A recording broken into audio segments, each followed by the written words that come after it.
그동안 이어져온 헌법재판관 공백 사태가 실마리를 찾을 것으로 보입니다. 국회가 오늘 본회의를 열어 국회목 헌법재판관 후보자 3명의 선출안을 표결한다고 하죠.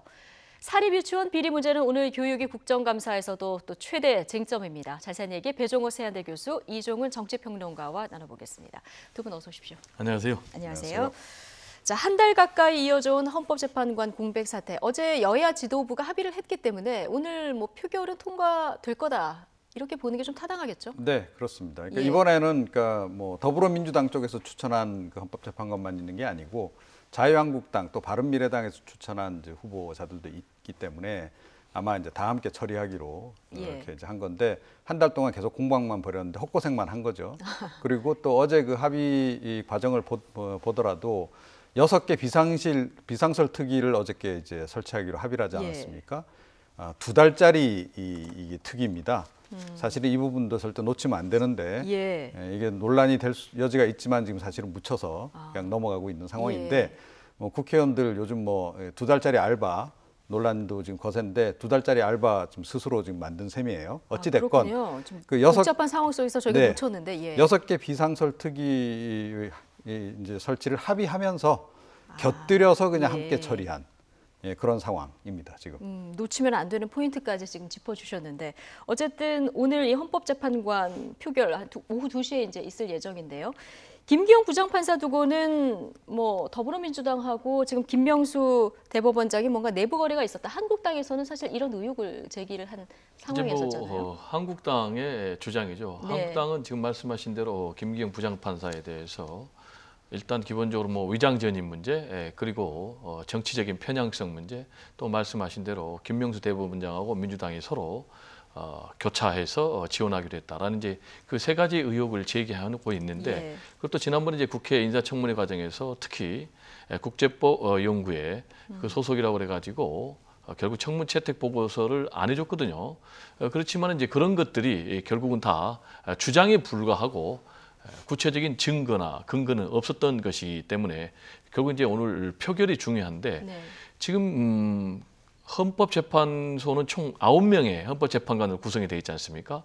그런데 이제 심리 의결 정족수가 최소한 7명은 돼야 되거든요. 근데 지금 6명밖에 안 되기 때문에 이 3명을 통과를 해야 되는데 문제는 지금 한국당은 자신들이 추천한 사람은 지지하지만은 민주당에서 추천한 이제 반대하고 또 민주당은 한국당 후보자를 반대하기 때문에 오늘 표결에서 이분들이 다 통과된다는 보장은 없어요. 아, 그렇습니까? 어제 합의를 했습니다만 다 통과되는 보장 또 없군요. 그렇죠. 그건 모르죠. 표결을 하니까. 표결의 결과는 모르죠. 그런데 민주당은 현재 과반을 사실상 확보를 할 수가 있는데 지금 자유한국당은 과반을 확보할 수 없기 때문에 이게 이제 통과되려면은 제적 과반의 출석 과반의 찬성이니까 만약에 오늘 일부가 또 이 표결을 통과하지 못할 경우에 부결될 경우에 헌법재판소가 정상적으로 지금 구성이 안 되고 정상적인 작동하는 데 또 문제가 되겠다 이런 염려가 좀 듭니다. 그렇군요. 마지막 단계가 지금 남아 있는데 통과가 될지 이 표결 상황과 결과는 저희가 이제 오후 2시 뉴스인 시간에 아마 전해드릴 수 있을 것 같습니다. 자, 국회 국정감사 오늘 8일째인데요. 역시 오늘도 가장 쟁점이 되는 게 교육입니다. 사립유치원 비리 문제가 국민들의 공부는 어마어마하게 지금 자극한 부분이 있어서요. 네, 그렇습니다. 그러니까 이 이슈가 지금 이제 당분간은 계속 이어질 것 같아요. 그러니까 명쾌하게 뭔가 해결책이 나와야 되는데 내주 중에 지금 대책을 내놓겠다라고 얘기를 하고 있는데 그걸 과연 이제 국민들의 눈높이에 맞는 그런 대책이 나올지도 의문이고 지금 국민들은 지금 일단은 다 공개하라 이거 아닙니까? 그죠? 그렇죠. 그런데 이제 그 부분과 관련해서 교육청 쪽에서 이상하게 지역마다 좀 차이가 있긴 한데 좀 난색을 표하는 그런 곳들이 좀 이제 적잖이 있는 그런 상황이란 말이죠. 자, 그래서 이게 이제 최종적으로 어떻게 조율이 될지 이제 지켜봐야 되는데 이번에는 아마 공개 안 하고는 그냥 넘어가기는 어려울 것이다 이렇게 저는 생각을 합니다. 이낙연 총리도 이제 그렇게 지시를 하긴 했습니다만 그런 상태에서 지금 이제 그 사립 유치원 총연합회 쪽에서는 표면적으로는 사과를 하지만 내면적으로는 지금 거의 이 정부에 대해서 지금 반격을 가하는 그런 지금 국면을 지금 맞고 있습니다. 국민들 입장에서는 내가 낸 세금이 이렇게 쓰였다는 걸 알게 되니까 이 화가 나는 건 당연한 일이고요. 지금 이 의혹을 폭로한 박용진 의원 뭐 감사 대상을 선정하는 것도 교육청마다 다 달라서 유치원이 빠져나갈 구멍이 너무 많다 이런 지적을 하고 있거든요. 이 부분은 어떻게 보십니까? 일단 이제 가장 중요한 것은 철저한 감시가 이루어져야 되지 않겠습니까? 네. 그런데 지금까지 감사가 제대로 이루어지지 않았거든요. 대략 전체 한 10% 정도, 전국이 한 9천여 개 정도로 예상이 되는데, 그러니까 이제 아직도 90% 정도는 감사의 사각지대에 놓여 있다. 이렇게 지금 생각이 들고요. 그래서 기본적으로 이 문제를 해결하기 위해서는 전수조사, 그러니까 전 유치원에 대해서 조사를 해야 된다. 그러기 위해서는 이제 전 감사를 해야 되고, 그다음에 이제 감사 결과가 나오면은 그 감사 결과를 공개를 해야 됩니다. 예. 그리고 그 유치원이 어떤 곳인지, 유치원 원장은 누군지를 알려줘야만이 학부모들 입장에서는 선택할 수 있지 않겠습니까? 그렇죠. 그래서 이거는 이제 학부모들을 위한 알 권리 차원에서라도 반드시 공개를 해야 되겠고요. 만약에 이제 공개하는 부분에 뭐 문제가 있다라면 그건 보완하면 되겠고요. 그다음에 좀 일벌백계가 좀 필요합니다. 이게 정부에서 지원하는 그런 지원금인데 이게 성격이 지원금일 경우에는 횡령죄로 처벌하기가 좀 어렵거든요. 이게 이제 보조금이 되면은 횡령죄로 처벌을 할 수가 있는데. 근데 유치원 측에서 이 보조금으로 전환하는 것 자체를 지금 반대하고 있는 이런 상황이잖아요. 그렇습니다. 그래서 그 예. 부분에 대해서 법 개정이 돼야 되고, 지금 아시겠지만은 이제 유치원들 또는 뭐 보육원들, 학생들이 맨 처음에 나와서 사회를 접한 곳인데 지금 이런 곳에서 온갖 비리가 벌어지고 있다. 네. 이런 돈으로 뭐 외제차를 산다거나 심지어는 뭐 성인용품까지 이용한다는 게 좀 너무 지나친 거 아니겠습니까? 그래서 이번 기회에 철저하게 조사를 해서 좀 법도 개정하고 대책이 네. 필요하다, 이런 말씀을 좀 드리고 싶습니다. 근데 한국 유치원 총연합회 기자회견을 열고 아까 말씀하신 대로 사과는 했는데 이게 이제 사과냐 아니냐 좀 논란이 있는 것 같습니다. 감사는 못 받아들인다는 거잖아요. 잘못은 인정하는데. 네, 그렇습니다. 예. 그러니까 아니 왜 이렇게 일부의 잘못을 전체의 잘못으로 이렇게 매도하느냐, 이분들은 예. 이제 그 얘기를 하고 있어요. 물론 이제 선량하게 그렇죠. 유치원을 운영하신 분이 뭐 예, 많으시겠지만. 맞습니다. 예. 그래서 아니 그 말 맞다 이거예요. 네. 이제 그걸 지금 문제 삼는 게 아니고 지금 공개하려고 하는 것은 비리에 연루된 사립 유치원들 명단을 공개하라는 거 아니겠어요? 그렇죠. 전체 명단을 지금 다 공개하고 뭐 전체 그 명세 내역을 다 지금 뭐 공개하라 뭐 이런 내용은 아니기 때문에 약간 좀 그쪽에서는 좀 이제 제가 보기에는 국민들의 공분을 좀 잘 이해를 해야 한다라고 생각합니다. 그런데 아직 이분들이 좀 이해력이 떨어지거나 아니면 워낙 숨겨야 할 것들이 많다 보니 지금 방어막을 좀 강하게 치고 나오는 게 아닌가 이런 생각이 네. 들어요. 이번에 지금 이제 비대위를 꾸리지 않았습니까? 네. 이제 이사장이 그만두고 비대위를 꾸렸는데 그 비대위 지금 이제 위원장조차도 지금 벌써 지금 약간 논란의 지금 대상이 되고 있어요. 예. 그러니까 이분 자체도 예전에 이런 지원금을 부적절하게 사용해서 거의 한 3억 8천 정도 국고에 도로 반납한 전례가 있습니다. 그리고 또 이렇게 약간 행정처분도 받은 그런 전례가 있고 그런 상태에서 이분이 지금 뭐 비대위를 지금 주도해서 끌고 나가면서 상당히 강경하게 지금 대응할 그런 조짐을 보이고 있어서 이거 역시 이 지금 사립 유치원 쪽에서 전반적으로 아직은 국민들의 이런 공분을 잘 이해를 못하고 있는 거 아니냐 이런 지적이 나오는데요. 요즘에 유치원 학부모 중에는요 젊은 엄마 아빠만 있는 게 아닙니다. 아시겠지만 지금 뭐 부모님들이 많이 키워주셔서 예, 할머니 할아버지 많으시죠. 학부모들도 지금 엄청나게 공부를 하고 있다. 그래서 예. 사실은 온 국민의 공분의 대상이 되고 있다. 더군다나 요즘에 애 낳으면 애국자라 그러지 않습니까? 그죠?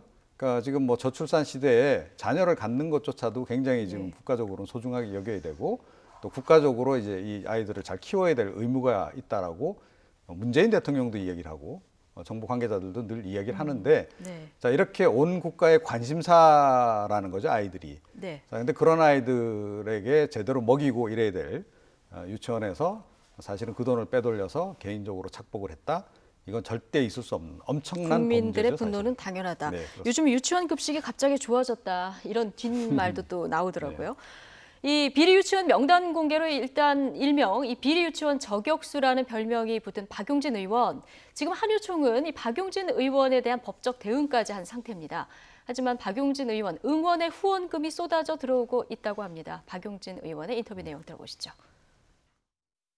뭐 이것저것 다 각오했고요. 끝까지 가볼 생각입니다. 예. 국민 여러분께서 지금 뭐 응원도 해주시고 문자도 보내주시고 뭐 10,000원, 20,000원, 30,000원 이렇게 후원금도 많이 보내주셔서 너무 신나고 감사하거든요. 밑에 이렇게 누구 맘 뭐 그리고 뭐 유치원 비리 적발 응원 뭐 이런 그 이름을 적어주지 않고 이런 거 보내주시더라고요. 죄송한 표현일 수도 있는데 저는 어제 이분들이 사과를 한 게 아니라 국민에 대한 전면전 선포했다고 봐요. 네네. 그게 왜 그러느냐면 회계관리 시스템을 도입하겠다는 건데요. 제일 핵심이 그거거든요. 네네. 투명한 회계 시스템이 이제 도입이 돼야 된다는 건데 온갖 조건을 달더라고요. 결국은 시간 끌다가 이제 무산시키겠다는 것으로 보이기 때문에 이건 국민들에 대한 전면전이다. 네. 지금 박용진 의원은 어제 한유총의 사과가 국민에 대한 선전포고다 이렇게 지금 해석을 하고 있는 상황이거든요. 이제 이분들이 우리 평론가님도 말씀하셨지만 잘못했으면 예. 솔직하게 사과를 해야 되는데 자꾸 거기에 대해서 토를 달지 않습니까? 억울하다. 그리고 실제로 이제 뭐 박용진 의원에 대해서도 뭐 명예훼손으로 대응하겠다. 예. 지금 언론사에 대해서 그렇습니다. 언론사에 대해서도 뭐 예. 언론중재에 소송을 제소하고 지금 또 뭐 준비하고 명예훼손 있습니다. 예. 그런 걸 뭐 하겠다. 이렇게 나오고 있는데 이분들이 이렇게 나오는 그 배경이 있어요. 그 배경이 뭐냐면은 지금 유치원을 운영하는 분들이 굉장히 큰 압력 단체의 수장입니다. 예. 그게 무슨 얘기냐면은 선출직들은 결국 이제 표를 먹고 살아야 되지 않습니까? 근데 이 유치원 원장들은 유치원을 돌보지만 결국 이제 학부모들을 상대하기 때문에 학부모들의 영향력을 행사할 수가 있고 또 선출직 의원들 같은 경우에는 학부모들을 만나게 해줄 수 있는 그런 접근권을 좀 갖고 있거든요. 네. 그러니까 그러다 보니까 이제 지역의 자치단체 의원 그리고 자치단체장 심지어는 이제 국회의원들까지도 이분들의 눈치를 볼 수밖에 없는 그런 상황인데. 네. 그래서 지금까지 이 문제가 덮여왔었던 거고요. 그렇습니다. 예. 그래서 문제 제기를 함부로 못했는데 이번에 박용진 의원이 예. 용감하게 문제 제기를 했는데 이런 부분에 대해서는 저는 국민들이 박수를 쳐줘야 되고 지금 이제 후원금이 굉장히 밀물처럼 쏟아지고 있다고 그러는데 네. 많이 정치적 후원금도 내줄 필요가 있다. 네. 그리고 동시에 지금 유치원 연합회에 대해서는 국민들이 좀 따끔한 회초리를 들어야 될 필요가 있다. 특히 이제 다음 달부터는 이제 유치원 어린이집 추첨이 있지 않습니까? 예. 그래서 반드시 이런 비리 유치원들의 명단을 공개해서 정보를 제공해야 된다. 이런 생각입니다. 그렇죠. 제가 조금 좀 첨언을 하고 싶은데요. 사실은 이 박용진 의원 같은 경우에는 이번에 이 정치적 생명을 걸은 거나 다름없습니다. 그렇죠. 그러니까 떨어지는 이 표를 감수를 한 거죠. 지역에서 이 유치원 원장님들의 영향력이 제가 보기엔 실제로는 그렇게까지는 있다라고 생각하지 않는데 뭐 일본의 그 유명한 건설 쪽 있잖아요. 지방에 이제 건설업체들이 상당히 영향력이 있다 보니 지방 유지다 보니 정치인들을 이제 좌지우지하는 그런 이제 거를 일컬어서 이제 예. 건설족이라고 얘기를 하는데 그런 식으로 유치원족 역할을 해요. 이분들이 그런 약간 갑질을 한다는 거죠. 정치인들에 대해서. 그래서 이번 기회에 사실은 이제 정치인들도 이런 그 지역에서의 그러니까 영향력 있는 그런 그 조직들에 대해서 좀 생각을 달리해야 한다라고 네. 좀 생각을 하고요. 그리고 이쪽 유권자 박용진 의원 유권자 그 지역의 유권자 여러분들도 그 점을 잘 인식하셔서 다음번에 상당히 아마 이 사립 유치원 측에서 박용진 의원 낙선 운동을 활발하게 벌일 겁니다. 안마문기에. 예. 그런 것도 좀 옥석을 가려서 잘 선택을 해주시길 사실은 개인적으로 좀 네. 당부를 드리고 싶습니다. 이런 불이익을 감수하고 이번에 이렇게 폭로를 한 건데 국회에서도 이제부터 좀 제 역할을 해야 되지 않나 이런 생각은 듭니다. 자, 어제 이 교육위 국감 말고도 또 시작부터 주목을 받았던 국감이 있죠. 바로 기재위의 재정정보원에 대한 국감인데요. 자유한국당 심재철 의원의 참석 여부를 두고 벌어진 여야 공방으로 국감장 한마디로 아수라장이 됐습니다. 이 모습 영상으로 보고 이야기 나누겠습니다.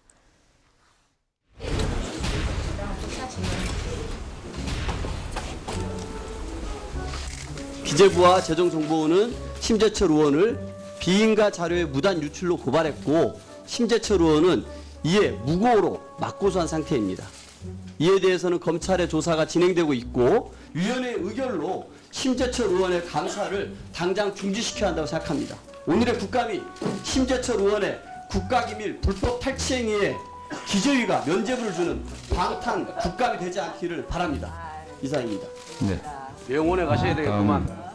지난 2013년 국정원 댓글 국정조사 특위에서도 똑같은 일이 벌어졌습니다. 이때 국정원과 직접적인 고소 관계로 진선미 의원, 그다음에 김현 의원에 대해서 국정조사 특위위원직에서 사퇴할 것을 당시에 새누리당에서 요구했고 두 의원은 사퇴했습니다.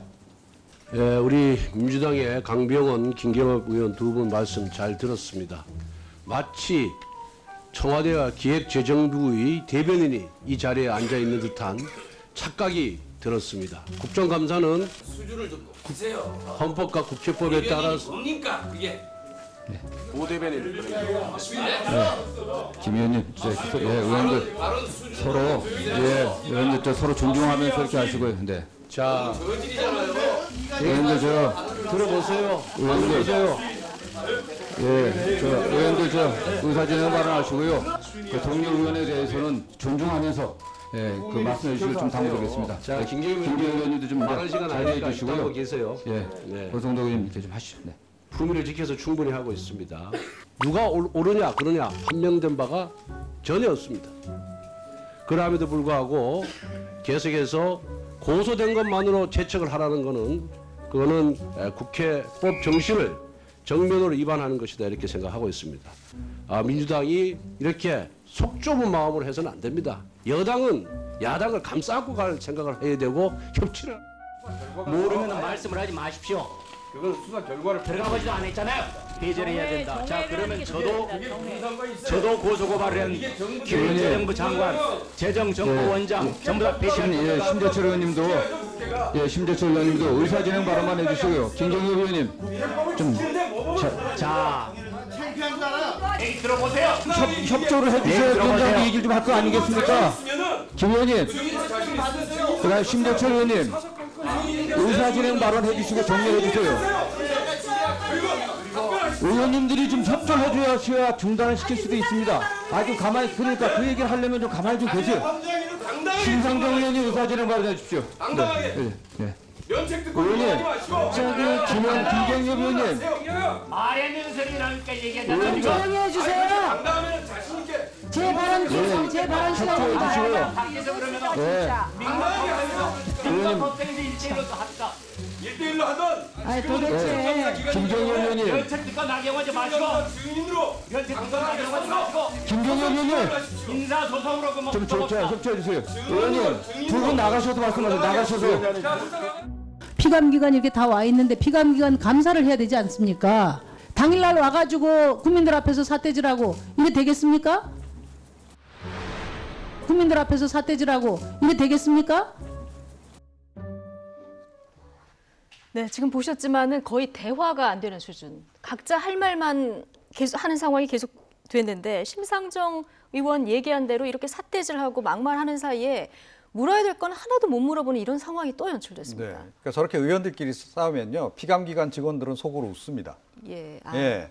그러니까 질문 쾌재를 부르겠군요. 질문 좀 예. 쏟아질 시간이 그만큼 이제 줄어들기 때문에 회심의 미소를 짓는다는 거죠. 그리고 지금 이 중요한 회의에서 국정감사장에서 안 그래도 이게 지금 다룰 사안도 많고 불러야 될 증인도 많은데 이런 식으로 이 시간을 보내는 것에 대해서 국민들이 어떻게 생각하겠습니까? 그리고 이 사실은 이 심재철 의원 건은 이미 여당의 판정승으로 전 끝난 건이다라고 생각을 하거든요. 그건 아마 자유한국당도 최근에는 좀 자인하는 분위기더라고요. 예. 그리고 그래서- 대정부 질문에서도 이미 저희가 2라운드를 받기 때문에. 네, 그렇습니다. 예. 초기에는 심재철 의원 건으로 해서 상당히 공세적으로 나오다가 자유한국당이 지금 많이 후퇴를 했어요. 예. 자, 쥐도 도망갈 구멍은 남겨놓고 이제 뭐 쫓더라 쫓아야 된다는 말이 있듯이 그러니까 여당이 이렇게까지 이렇게 몰이를 할 필요는 없다라고 저는 생각을 하고요.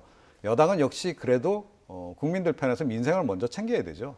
자, 그래서 이번 같은 경우에는 이제 여당이 조금 자제를 하고, 예. 그리고 그 국감을 좀 정상적으로 좀 끌고 가는 쪽으로 더 노력을 네. 좀 해주시길 바랍니다. 한국당에서도 뭔가 좀 출구를 마련하려는 이런 상황이었으니까 너무 몰아붙일 필요는 없다 이런 지적을 해주셨는데요. 네, 제가 볼 때는 오늘 시청률이 안 나올 것 같습니다. 아, 예. 왜 왜냐하면 그렇습니까? 한참 싸우는 장면이 네. 나갔잖아요. 네. 저렇게 싸우는 장면을 오래 보내면은 시청자들 채널을 돌리죠. 아, 너무 그러니까 지겹죠. 국민들은 싸우는 국회 원하지 않고 예, 저희가 좀 짧게 일하는 편집할 걸 국회. 그랬습니다. 예. 그렇죠. 그래서 생산성 있는 국회가 돼야 되는데 네.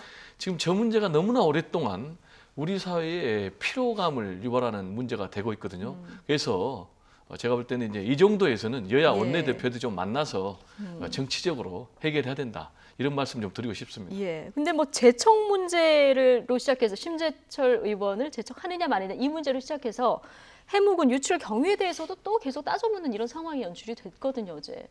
그러니까 이제 재청 문제가 결국은 피감 기관이 고소 고발했기 때문에 네. 서로 지금 정치적인 이해관계, 원래 이제 국회 법에 보면은 이해관계가 있을 경우는 이제 감사위원 재척 사유가 되기는 예. 하거든요. 그러니까 민주당에서는 선례를 들어서 우리도 그만둔 적이 있다. 그래서 감사위원을 그만둬라 이렇게 얘기하고 지금 한국당에서는 그건 이제 국회법 정신을 위반한 것이다. 국회의원으로서 정당한 권리다. 고소만 당했다고 그래서 그럼 그만둬야 되나 이렇게 주장을 하고 있는데 다시 반복된 얘기인데 지금 국정감사 굉장히 중요하지 않습니까? 어쨌든 간에 예산 결산에 대해서 감사를 해야 되고 그리고 또 국회 정책에 대해서 감사를 해야 되고 그리고 더 나아가서 대안을 제시하는 대안 감사가 돼야 되는데 이런 식으로 계속 갈 수는 없잖아요. 예. 그래서 여야 원내대표가 지금쯤은 풀어야 된다. 이게 계속해서 갈 경우에는 결국에 정치적 부담은 다시 정부, 여당으로 오기 때문에 지금쯤 정도면은 정부 여당에서 정치력을 발휘할 때도 됐다. 이런 생각이 듭니다. 예. 제가 조금 솔루션을 좀 제시를 한다면요. 네. 이게 지금 자유한국당 쪽에서도 심재철 의원 처리를 어떻게 할지 굉장히 고심이 될 거예요. 워낙 이 다선 의원이기 때문에 함부로 그 위원회에서 빠져주세요라고 이 얘기를 아마 하기가 쉽지 않을 겁니다. 그래서 심재철 의원이 사실은 좀 결단을 내려주시는 게 어떨까. 스스로. 예. 어차피 논란이 되고 있는 상황이니까 내 논란이 좀 정리가 되고 뭐 경찰 지금 뭐 조사도 진행 중이고 하니까 그때까지는 내가 당분간 이 위원회에서 빠져 있겠다라고 예. 말씀을 해주시면 네. 의외로 일이 좀 쉽게 풀리지 않을까 그렇게 생각이 듭니다. 예. 자, 그런데 어제 국정감사에서 이렇게 뭐 삿대질만 오간 건 아닙니다. 어제 문체부 국감에서는 한복을 차려입은 의원들의 드레스 코드도 눈길을 모았는데요. 국회 드레스 코드는 이번이 처음은 아니죠. 국감을 포함한 국회에 등장했던 독특한 드레스 코드 장민정 앵커가 모아봤습니다. 파격 국감의 연속, 어제 국감장에는 급기야 여성 의원들이 곱게 한복을 차려입고 나왔습니다. 그 모습 함께 보시죠. 화려한 금박 장식의 검은 저고리에 꽃분홍색 치마, 그리고 머리 장식까지. 김수민 바른미래당 의원이 개량 한복을 입고 국감장에 나왔습니다. 직접 경복궁 옆에서 3만 원을 주고 빌렸다고 하는데요. 개량 한복을 입으면 고국 무료 혜택을 주지 않는 담당 구청의 차별 조치를 지적하기 위해서였습니다. 손혜원 의원 의상도 파격적이죠. 하얀 동정을 단 검은색 저고리 같은데요. 실은 한복은 아니라 한복의 특징을 살려 한복 소재로 만든 블라우스였다고 합니다. 이 파격적인 한복 국감은 안민석 문체위원장의 제안이었습니다. 지난주 국감에서 넥타이를 매지 않는 노타이 복장을 제안해 도종환 장관부터 여야 의원들의 호응을 얻었고요. 어제 문화재청 국감을 앞두고는 한복 착용을 권장한 겁니다. 문화적 상상력이 넘치는 전통 의상을 입고 오셨는데요. 또 손혜원님은 손혜원님 나름대로 아주 우아한 멋이 풍기시고, 근데 무엇보다도 김수민 의원님이 오늘 압권입니다. 국회의원이 한복을 차려입고 등원한 게 처음은 아닙니다. 2011년 김을동 의원이 신라호텔 뷔페에서 한복 입은 손님의 입장을 막았던 일을 질타하려고 자줏빛 한복을 차려입고 나온 적이 있고요. 2015년에는 김용남 의원이 한복 두루마기를 입고 나와 대정부 질문을 했습니다. 국회로 입순 파격 차림이라고 하면 이분을 빼놓을 수가 없죠. 노무현재단 이사장으로 취임한 유시민 작가인데요. 국회에 첫 등원할 때 입고 나왔던 백바지는 아직도 여의도 정가의 전설로 남아 있습니다. 2003년 재보선으로 당선된 뒤 국회에 처음으로 등원할 때 모습인데요. 정장이 아닌 흰색 면바지에 감색 재킷 편안한 차림으로 나온 겁니다. 의석 곳곳에서 고함과 야유가 쏟아졌고 이 파격을 받아들이지 못한 의원들이 집단 퇴장하기에 이르렀는데요. 결국 다음 날 정장을 제대로 갖춰 입은 뒤에야 의원 선서가 가능했었죠. 네. 국회에서 지금까지 눈길을 끌었던 여러 가지 복장들 보셨는데 일단 어제 한복이요. 3만 원 주고 그야말로 대박을 터뜨렸다. 어제 안민석 의원이 김수민 의원에게 이렇게 얘기를 했다고 하는데 네. 저희 출연하실 때마다 이렇게 패션 센스를 돋보이고 계시는 이종훈 평론가님 보시기엔 어떻습니까? 글쎄요. 그러니까 뭐 다양성을 추구하는 거는 뭐 좋다라고 생각합니다. 사실은 예. 뭐 특히 국회 같은 데라든가 아니면 뭐 정부 그 관계 무슨 회의 같은 데라든가 가보면 너무 의상이 좀 천편일률적이죠. 요즘에 그래도 이제 노타이 차림은 상당히 많이 유행을 예. 이제 해서 일반화가 많이 된 것 같은데 그 이상의 뭐 이제 조금 더 나간 차림, 예를 들어서 뭐 청바지를 입고 온다든지 뭐 이런 것들은 아직까지는 이제 허용이 안 되는 예. 분위기상 이제 그런 상황인데 뭐 저런 이제 그 변화를 주는 것은 좀 필요하다라고 저도 생각은 해요. 그런데도 조금 좀 그 과한 감은 없잖아 있다 이런 생각이 듭니다. 그러니까 네. 한복도 약간 공식적인 그런 석상에 갈 때 입는 그 한복 차림이 있고 예. 조금 이제 화려하게 입어야 될 뭐 그럴 때가 조금 제가 보기에는 약간 차이가 좀 있는 예. 것 같은데 조금 이제 약간 좀 눈에 좀 많이 띄신 게 아닌가 이런 생각이 네. 좀 들긴 하는데 근데 어찌됐건 앞으로 예. 그러니까 어차피 하는 김에 요즘에 뭐 학교도 그 뭐 두발 그 색깔 머리 그 색깔 뭐 자율화 뭐 이런 것도 추진 중인데 의원님들도 좀 더 다양하게 머리 색깔도 한번 바꿔보시면 어떨까 싶습니다. 예. 어쨌든 그냥 한복만 입고 나왔으면은 또 그냥 묻혔을 텐데 이게 이제 문화재청 감사에서 고궁에 입장할 때 개량 한복이 안 된다면서요. 이게 할인이. 그 그렇습니다. 부분을 지적하기 위해서 이제 입고 나왔기 때문에 조금 뭐 잘했다 박수를 받는 부분도 있는 것 같습니다. 네, 주로 이제 종로구 관내만 있지 않습니까? 예. 그래서 한복을 입으면은 고궁은 말씀하신 대로 무료 입장이 가능한데 개량 한복은 또 그게 적용이 안 된다고 그래서 논란이 되고 있는데 지금 개량 한복도 해주는 게 맞다라고 이제 문화재청장이 이제 입장을 밝혔고요. 저도 개인적으로 동의를 합니다. 그리고 또 종로구 관내에서요, 이제 식당을 가면은 전통 한복을 입으면은 10% 할인해 준답니다. 근데 개량 한복은 안 해준다고 그러거든요. 예. 근데 제가 볼 때는 이제 우리 한복의 우수성을 네. 좀 널리 알리고 네. 좀 사회의 분위기로 만들기 위해서는 제가 볼 때 적극적으로 배려를 해주는 게 맞겠고요. 특히 이제 국회에서 이런 모습을 저는 보는 것이 굉장히 좋다고 생각을 합니다. 왜냐하면 이제 보는 우리도 미소가 저절로 나오지 않습니까? 그렇습니까? 그래서, 네. 지도자는 영향력이 있기 때문에 예. 좀 이런 걸 좀 보여줘야 되겠고 그리고 학교에서도 하루 정도는 뭐 강제적은 아니지만 한복 입는 날을 좀 정해서 하면 어떨까 이런 개인적인 생각도 해봅니다. 예.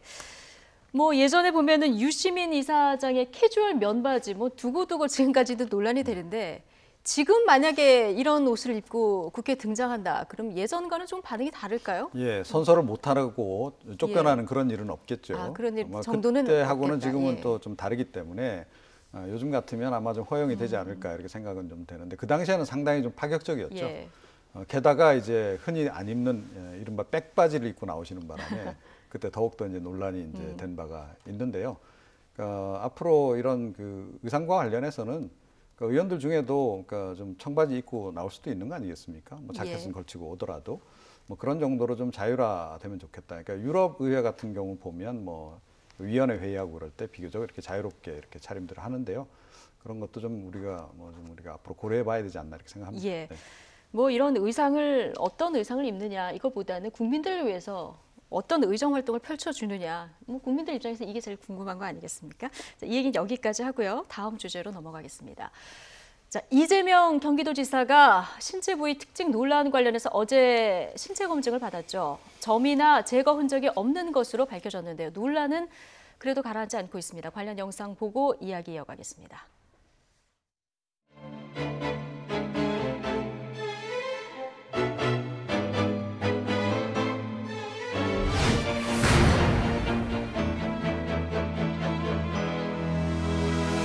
저는 연인밖에 알 수 없는 가족의 비밀, 신체의 비밀을 다 알고 있습니다. 신체의 비밀을 다 알고 있습니다. 우리 집은 어머니 덕에 피부가 매우 깨끗합니다. 그래서 점이 없어요.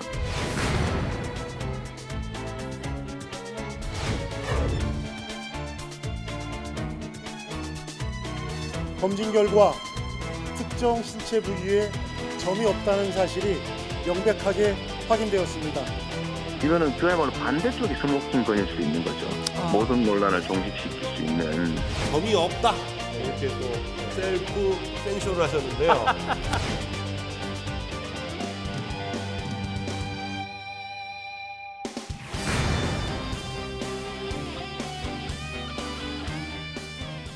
네.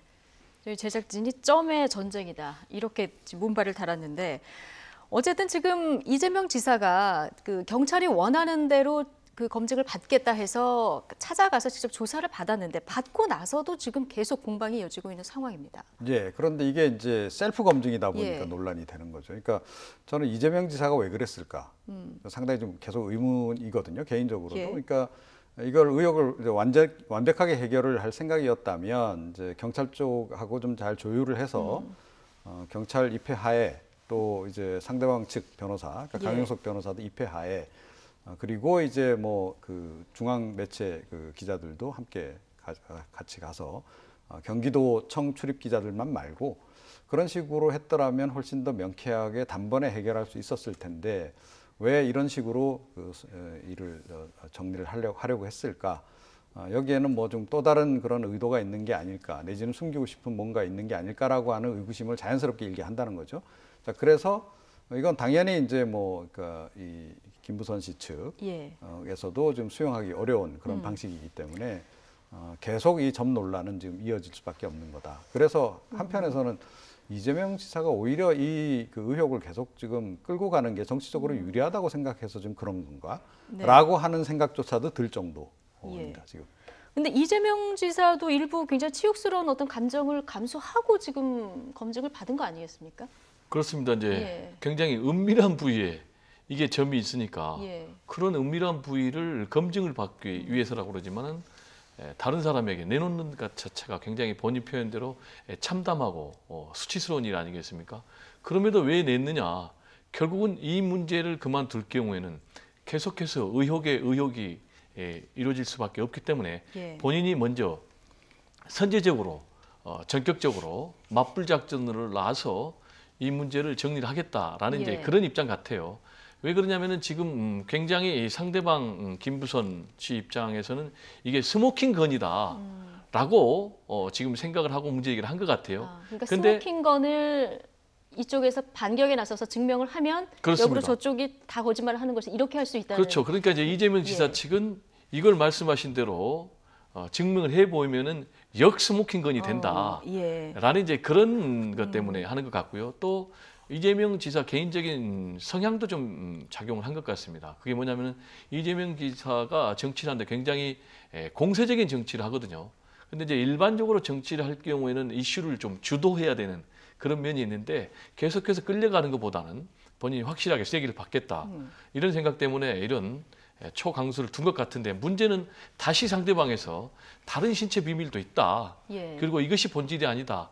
라고 얘기를 하기 때문에 이 문제는 계속해서 앞으로 공방이 이어질 것 같고 다만 저는 개인적으로 좀 한 말씀 드리고 싶은 것은 이 문제가 우리 사회에서 그렇게 중요한가 계속해서 이렇게 사회적 소음을 만들고 있는데 여기에 언론들이 계속 끌려갈 필요가 있는가라는 얘기도 좀 드리고 싶거든요. 그래서 좀 언론도 이 부분에 대해서 굉장히 좀 황색 저널리즘 양상으로 가고 있는데 어느 정도 좀 자제할 필요가 있고 이제 법적으로 확실하게 좀 정리될 필요가 있다. 이런 말씀 좀 드리고 싶습니다. 저희도 좀 그럼 짧게 진행을 하도록 하겠습니다.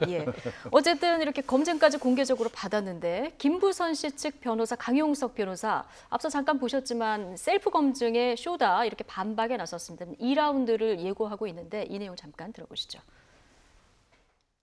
오늘 뭐 그 셀프 그 검진인가요? 셀프 생쇼를 통해 가지고 이 점이 없으시다고. 점이 없으시다고. 점이 뭐 붉은색이었나요? 붉은 점은 있는데 검은 점은 없다. 이렇게 또 아주 의사들의 그 도움을 받아서 점이 없다. 이렇게 또 셀프 생쇼를 하셨는데요. 그렇게 혼자서 셀프로 하셔도 그 검찰이나 경찰에서 그걸 과연 증거로 인정해 줄까요? 그건 진단서도 아니에요. 의사의 진단 같으면 의사들의 진단서를 믿겠지만 아니 그 부위에 점이 있는지 없는지를 의사들이 그게 볼 일입니까? 점이 저희가 가지고 있는 증거가 이만큼이 있으면 빙산의 아유, 일점에 그러니까 불과합니다. 그걸로 하늘을 가릴 수가 없습니다. 네. 10월 4일 검찰 조사에서 다 얘기했는데 뭐 마음이 뭐가 그렇게 급한지 모르겠어요. 어차피 12월 13일 이전에 기소합니다. 알겠습니다. 보여줘야 되는 게 네. 이게 좀 이렇게 문자 메시지 뭐 이런 게 있기 때문에 그런 거는 이제 화면 확대해가지고 제대로 또 지울 거 지우고. 그러니까 점을 지운다고 해서 점을 아무리 지워도 아무리 점을 지워도 본질은 지울 수 없다. 빙산의 일점에 불과하다.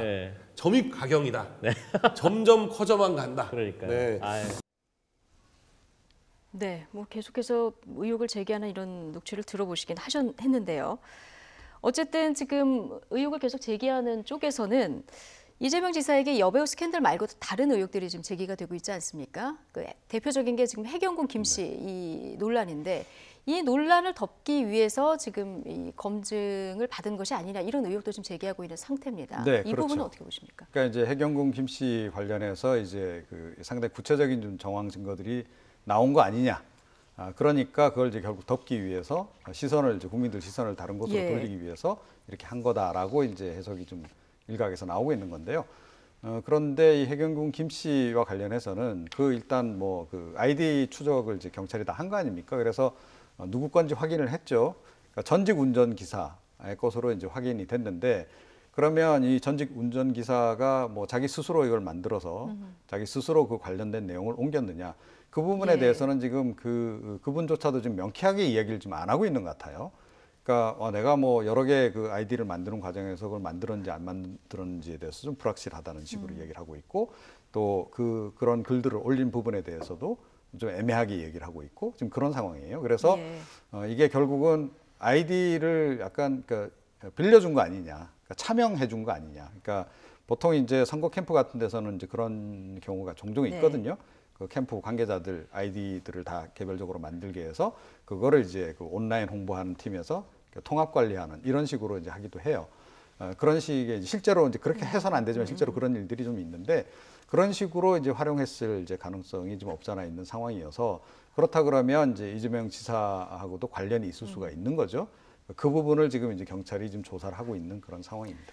예. 자, 그런데 조금 전에 이제 빙산의 일점 운운했던 강용석 변호사 지금 도도맘 스캔들로 개인 재판을 받고 있잖아요. 지금 검찰이 2년 구형한 상태에서 재판이 계속 진행 중인데 재판 결과에 따라서 이 변호사 계속 할 수 있는지 여부에는 영향이 없습니까? 일단 뭐 금고 이상의 실형이 나오면은 영향을 받는 것으로 제가 알고 있는데 지금 이제 검찰이 징역 2년을 구형을 했지 않습니까? 도도맘 스캔들에 휩싸여 있고 또 그 과정에서 법정에 제출한 이제 소송 취하서를 인감을 도용해 가지고 이제 위조를 했다. 이런 것 때문에 징역 2년의 구형을 검찰에서 했는데 이 부분에 대해서 어떤 결론이 나올지는 잘 모르니까 지켜봐야 되겠고요.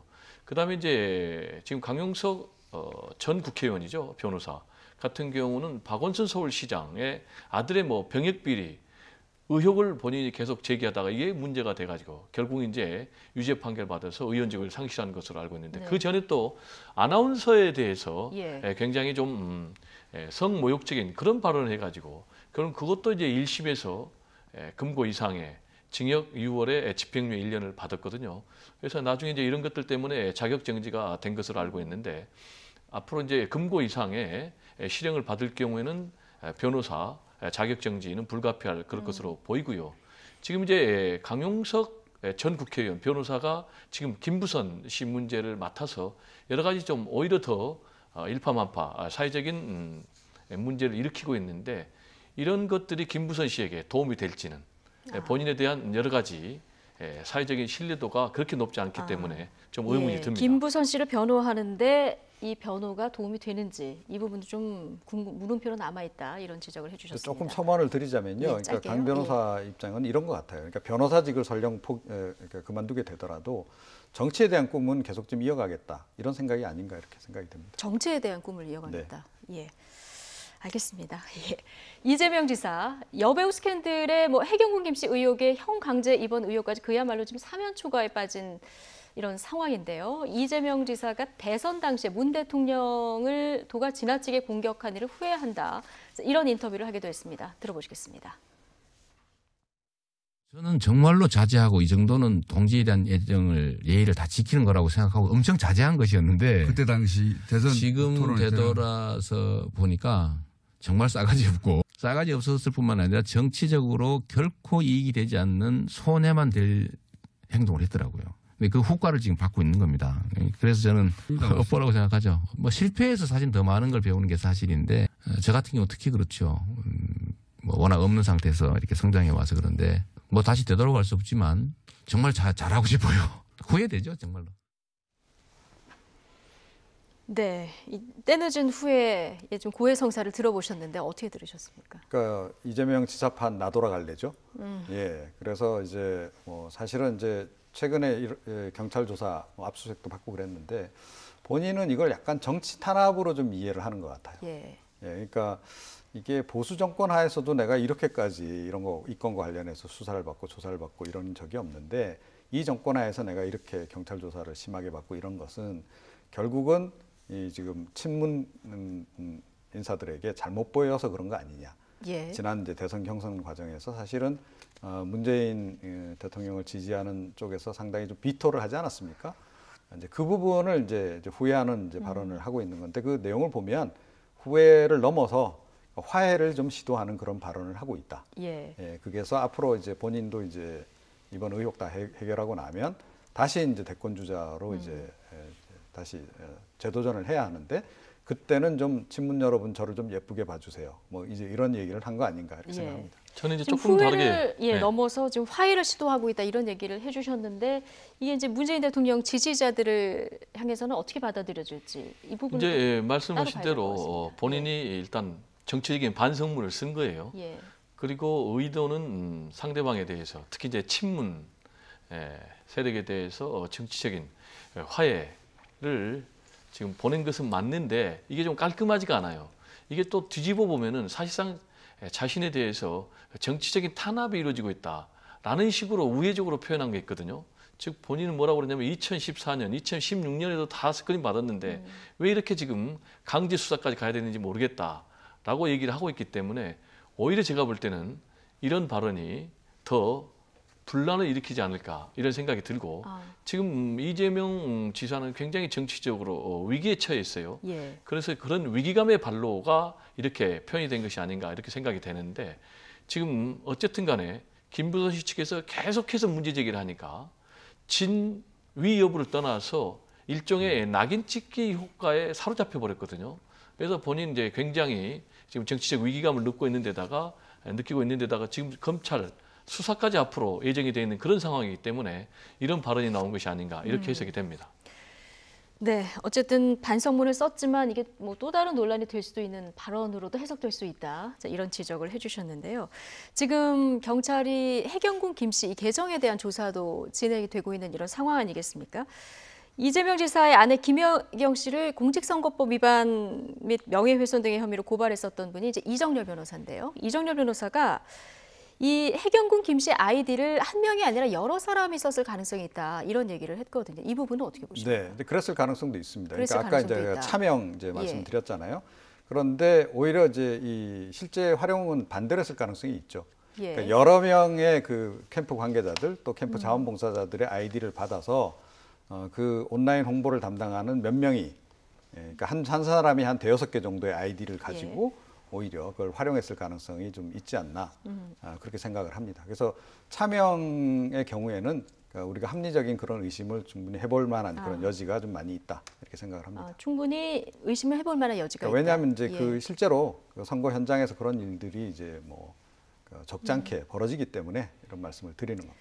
네, 경찰이 이제 뭐 뒤늦게 지금 뭐 관계자들을 불러서 조사를 한다고 하니까 경찰 수사 결과를 좀 지켜봐야 될 것 같습니다. 자유한국당 이야기로 좀 넘어가겠습니다. 전원책 자유한국당 조강특위 위원이 당 지도부의 박근혜 전 대통령에 대한 끝장 토론을 지금 요구를 한 이런 상황이거든요. 이거 어떻게 보십니까? 이제 전원책 조강특위 위원 입장에서는 어떻게든지 보수 자유한국당을 살려야 되는 이제 그런 입장 아니겠습니까? 그러기 위해서는 가장 중요한 것이 세력화거든요.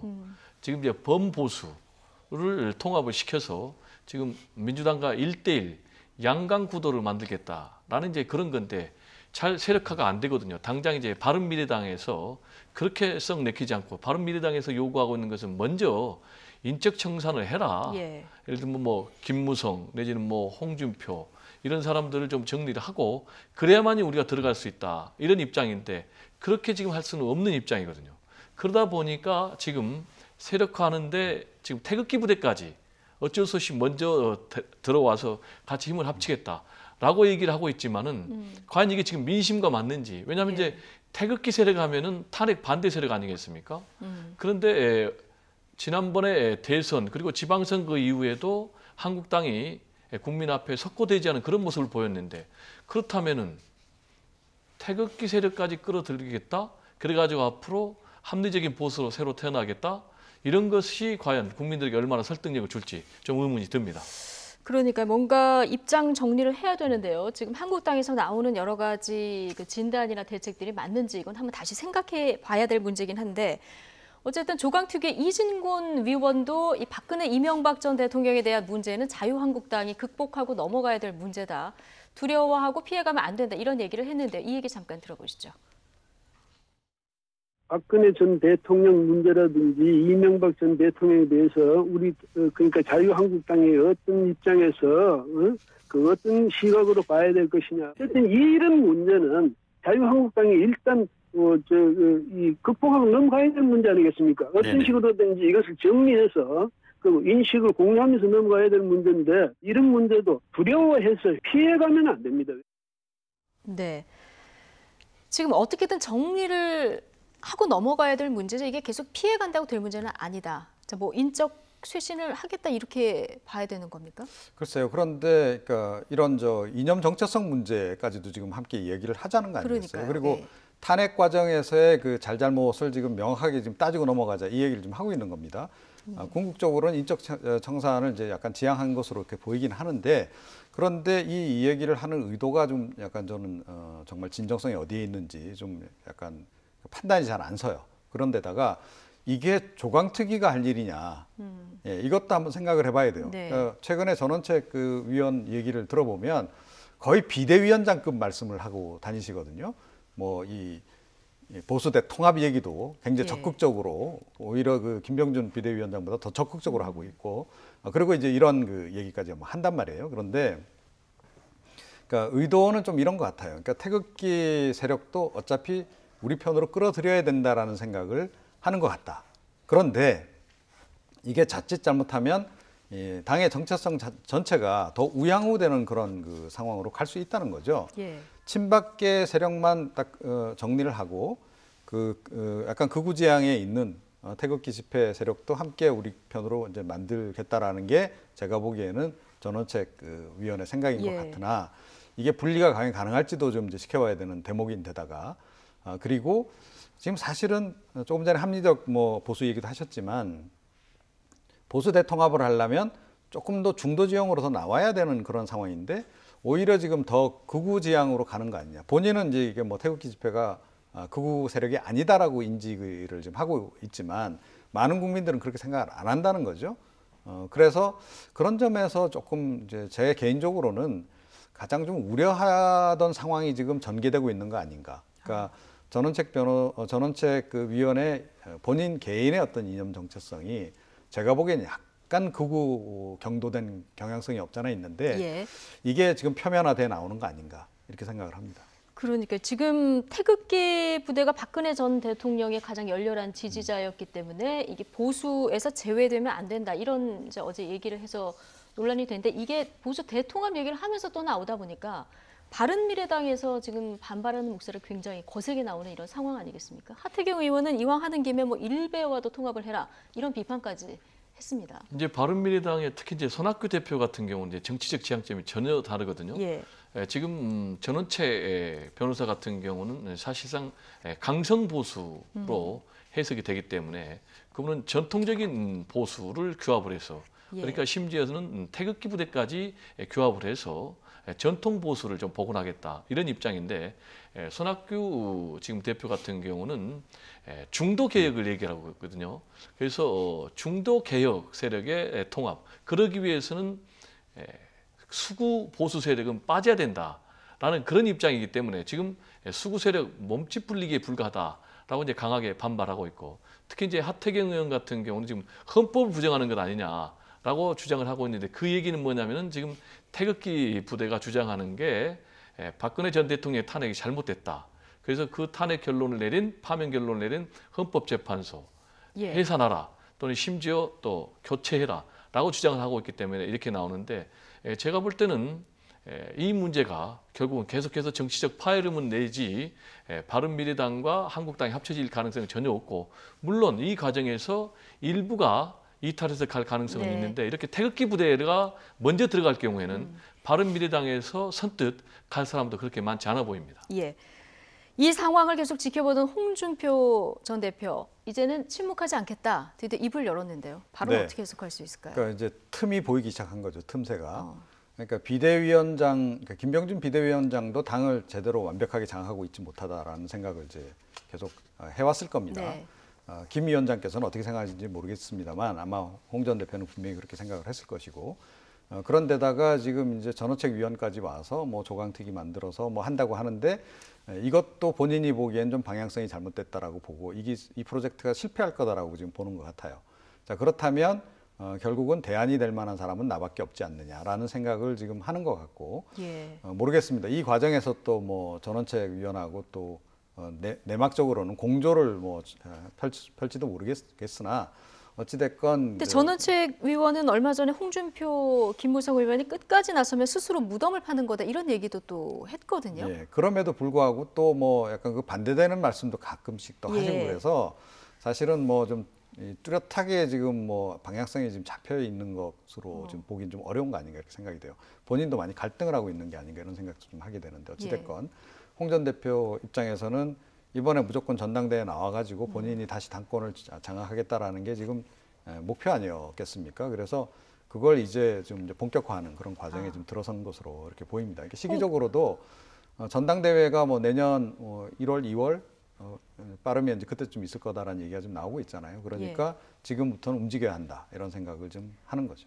홍 전 대표 전당대회에 나올 움직임을 보이고 있다, 이렇게 전망을 해주셨는데, 나온다 안 나온다 짧게. 본인은 이제 무조건 도전하죠. 그런데 무조건 도전하죠. 네, 본인은 이제 정치적인 대권 욕심이 있으니까, 그래서 더 이상 침묵하지 않겠다라는 얘기는 이제 앞으로 공개적으로 자신이 당권 도전하겠다는 건데, 문제는 지금 조강특위, 전원책, 여기서는 말씀하신 대로 이분들이 다시 나오면 스스로 정치 무덤을 파는 거다라고 하면서 사실상 여러 가지 출마 자체를 봉쇄하는 그런 움직임들을 보이고 있기 때문에, 양측이 앞으로 치열한 정치적인 파열음을 낼 것으로 그렇게 예상이 됩니다. 네, 뭐 홍준표 전 대표의 전원책 위원에 지금 김병준 비대위원장이 살짝 존재감이 묻힌 이런 측면이 있는데, 오늘 취임 이후 처음으로 광주를 찾는다고 합니다. 여기서도 어떤 행보를 보일지 좀 지켜보도록 하겠습니다.